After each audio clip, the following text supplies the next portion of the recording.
Good day, folks, and welcome back to Ed's Garage. Well, today in the kitchen, do you own a Google Nest Gen 1 or Gen 2 and are a little frustrated with the fact that Google no longer wants to support them because, well, they don't have enough money, so they want you to spend more?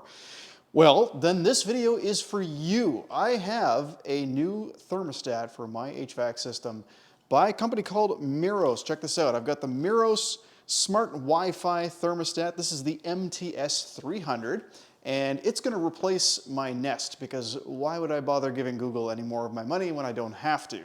This is less expensive. This cost me $100 on Amazon, so I will link in the description below. It usually hovers somewhere between $95 to $130 on Amazon, which is less than half of what Google charges for their current Nest. Now, this of course isn't going to have all of the same features, but it does have quite a few. It's got scheduling, it has Wi-Fi connectivity, it has Google Access, I think it even does Alexa access as well, and possibly other ones. Yeah, I don't know, we'll go over it. But yeah, voice control, smart scheduling, it's got energy saving options, over-the-air updates, remote access from your cell phone with an app, and it is pretty easy to install, but I'm going to show you exactly how to install it if you have a Nest Gen 1 or Gen 2. Those ones are kind of installed the same way, so I have a Gen 2. I'll show you how to remove that and install this Miros. Let's get started. Now, first thing we're going to do is a little mini unboxing. There's not much to this, but I'll show you what it comes with in the box. Now, I got this one, like I said, on Amazon. Unfortunately, the box was already open. The seal was broken, so I imagine this was purchased and returned. You have to make sure that this will work for you before you buy it. And what I mean by that is if you have like a boiler-style furnace that heats up water or oil or something like that, this might not be the right option for you. This will work great if you have a furnace that has a C-wire, so also keep in mind you have to have a C-wire. If you don't know what that means, walk over to your Nest thermostat, pull it off, look for the letter C, and make sure there's a wire connected to it. If there is, chances are this will work. So this is not for like in-floor heating or things like that. This is for a straight-up furnace. Now, in my case, I have a furnace and I've got an AC unit outside, AC compressor, so this works perfectly. It'll run both heating and cooling. So yeah, let's get it opened up and have a look. So when we open it up, we can see we've got the thermostat itself on the back. It's got a whole bunch of pins because underneath here we have the little wall plate that screws onto the wall, and basically what happens is you put all the wires into this thing, and then when you're all done and ready to go, this just kind of seats on. It's pretty simple. It does come with some screws and some wall anchors if necessary. A little instruction pamphlet, a little cheat sheet. As a matter of fact, you can take these little things here and label the wires if you want. So as you pull the wires off of your Nest, you can use these to label your wires, which is quite handy. What I'm going to do is take a picture of the wiring behind my thermostat before pulling off the existing wall plate. And then it also has this little guy right here. This is just a nice little face plate that you can put behind your thermostat in case the hole behind it is ugly or if it's bigger than the thermostat itself. This will kind of clean things up nicely. So that's all there is to it. That's everything in the box. First, I'll show you how to remove the old Nest, pretty straightforward, and then I'll show you how to install the new Miros. Let's get started. Okay, we are here at my current Nest. Now, you'll notice this one does actually have the faceplate on it, so I'm not sure what the wall looks like behind that, but this faceplate's not going to work for the Miros, so I'm going to have to pull that off as well, and hopefully the paint color is the same behind this, because otherwise we'll have to clean the wall up as well. In any event, I've gone ahead and turned the furnace off. The breaker is shut off, so removing this isn't going to cause any problems. And you can see in here we've got basically 5 wires. We've got Y1, G for ground, RC, C, and W1. Now the color of your wires may be the same, they may not. So it's a good idea to just take a snapshot of what you currently have, and then once you've pulled this off, maybe label those wires just for any future installers that are going to be changing the thermostat that you have or whatever in the future. But yeah, we've got 2 Phillips screws, so we're going to go ahead and pull those off. And first take a photo of this, of course. We're going to go ahead and pull those screws off next and then go from there.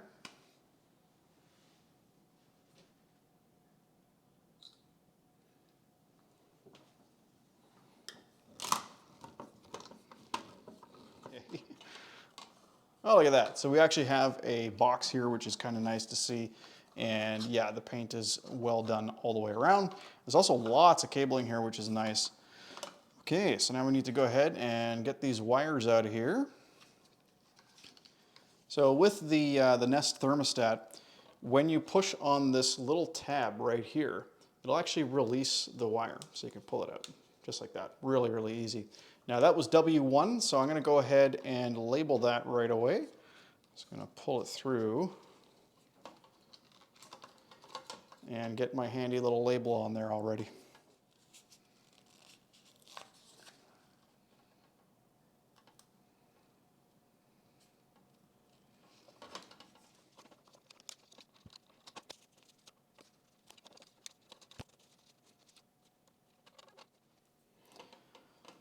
All right, so now we've got all the wires labeled. So the next step is to basically get the Miros in place and just see where it needs to be on this box. If you don't have a box and you've just got wire coming out of the wall, you're gonna have to use those wall anchors. Those are really simple. Just get a drill bit or a screwdriver the same size. A screwdriver really easy. You can literally just poke a hole. If you have gyprock, you just poke a hole and then just shove the wall anchor in, and then just make sure that the screwdriver is slightly smaller than the wall anchor though. The wall anchor should be tapped in with a hammer. If you can push it in really easily, then it's gonna be too loose and not gonna work. But this of course has a box. The funny thing is the box is too big for the wall plate, so that's why there was only one screw going through the Nest. So I'll probably do something similar. But yeah, I'm gonna go ahead and get that piece and get started on that.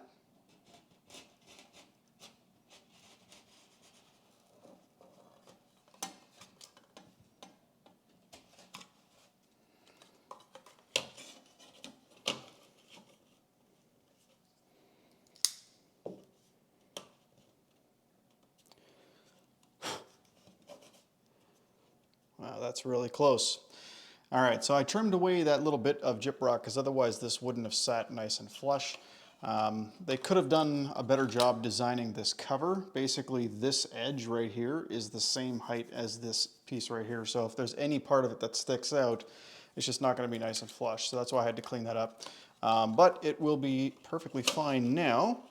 So no complaints there. And if I put the one screw at the top, it should hold well enough. It's nice and flush all the way around. Okay, so next thing is to get these wires into this thing. And this is kind of cool. They do put a little level on here so you can make sure that you have it nice and level. Now on here you're going to see RC, RH, and R.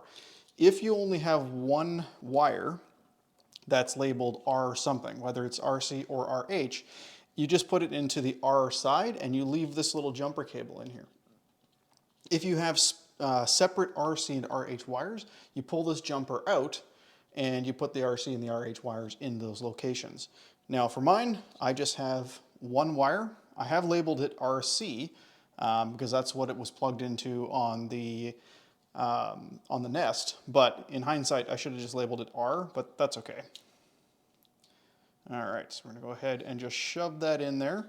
There you go. So you can literally just push it into the holes. There's little holes on the side here, and you just push the wires in. Pretty simple. Now, similar story for the W wires. I have one that's labeled W1. You may also have a W2. However, there's no jumper in here. If you only have one W cable, it just goes into the W/aux. So we're gonna go ahead and plug that in on that side.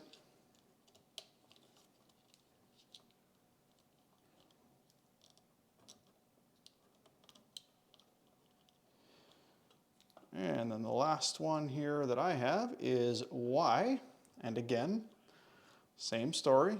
You may have a Y and a Y2, or a Y1, Y2, in which case you only want to plug, if it's just a Y something, you only want to plug it into Y. But if you have a Y2, you obviously got to plug in the Y2 as well. All right.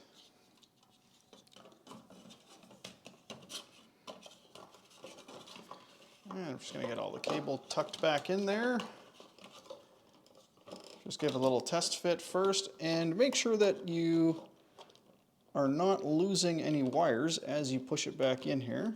And what I mean by that is as you push this back into the wall, just check that all of your wires are still plugged in properly, nothing's popped themselves out. And then go ahead and put a screw in, right there.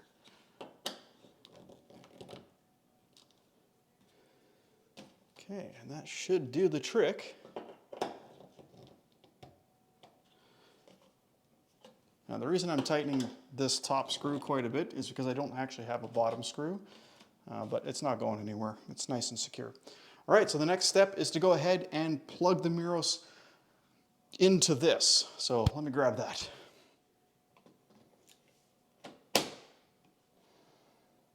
Okay. It's got a little QR code on the top. That's kind of cool. I want to make sure that I've plugged this in correctly, actually. Yes, it does have an arrow on the back here that says up that way, so that's good. Pull off the protective covering.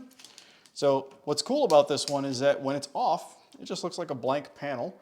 But when it's on, you'll actually see the temperature and everything right on the front here. It's pretty cool. All right, time to switch on the breaker. All right, flipping on the breaker in 3, 2, 1.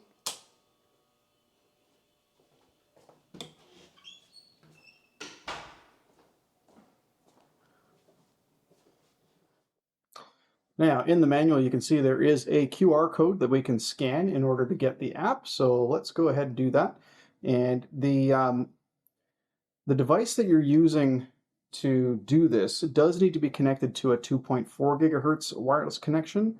So make sure that your wireless device, your wireless router, is capable of both 2.4 and 5 gigahertz. If it's only 5 gigahertz, then this is not going to work. But yeah, let's go ahead and scan that QR code.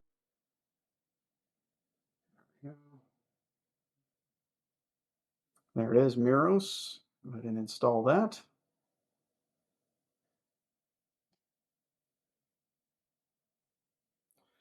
Okay, so it says you're logged out, tap user or log in or sign up. Now, obviously, we need to sign up. So we're going to go ahead and tap user. We're going to log in and sign up.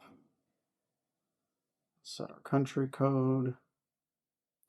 All right, so off camera, I've gone ahead and typed in my email address and a password.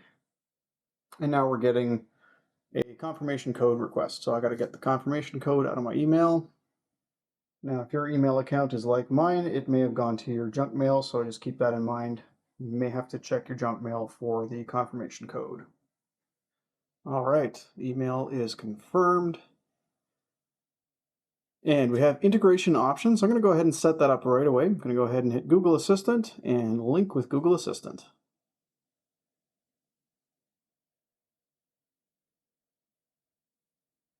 You know what? We actually don't have a device set up in Miros yet. So in order for the Google Home to actually recognize your Miros account and the devices, you actually need to put this device into your Miros account first. So I'm going to go ahead and hit plus. It says grant access to nearby devices. Okay. Allow. So now it says it's searching for devices nearby. All right, I'm going to go ahead and tell it that it's a smart thermostat and that it was the MTS 300.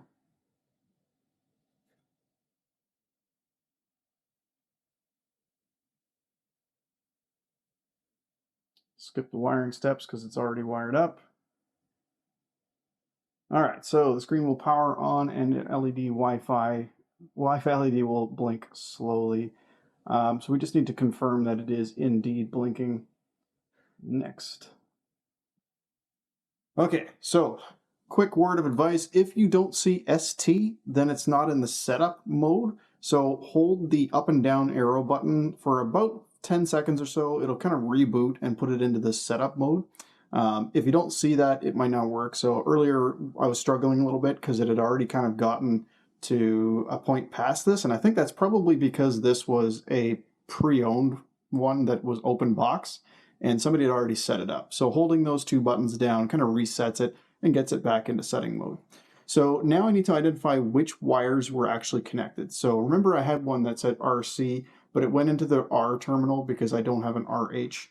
So we're going to go ahead and enable that. I'm going to enable C, and enable G, of course.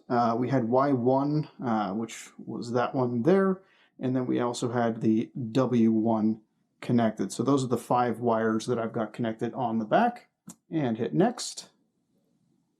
So now it says, okay, what type of heating do you use? So we use forced air. So I guess this does use, or can be used with radiant heat as well. I think I said earlier that it couldn't, but yeah, I suppose it could. Done.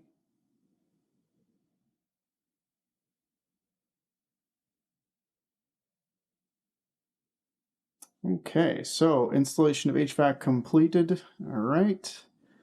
So now it looks like it wants to add it to my Google Home. So we're going to go ahead and scan the QR code again.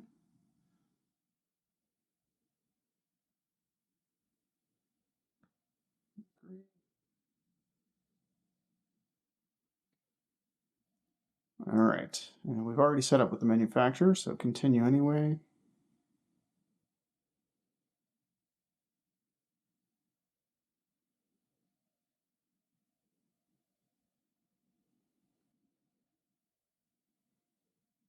That's just the name of my wireless network, which currently is only on 2.4 gigahertz. Keep that in mind.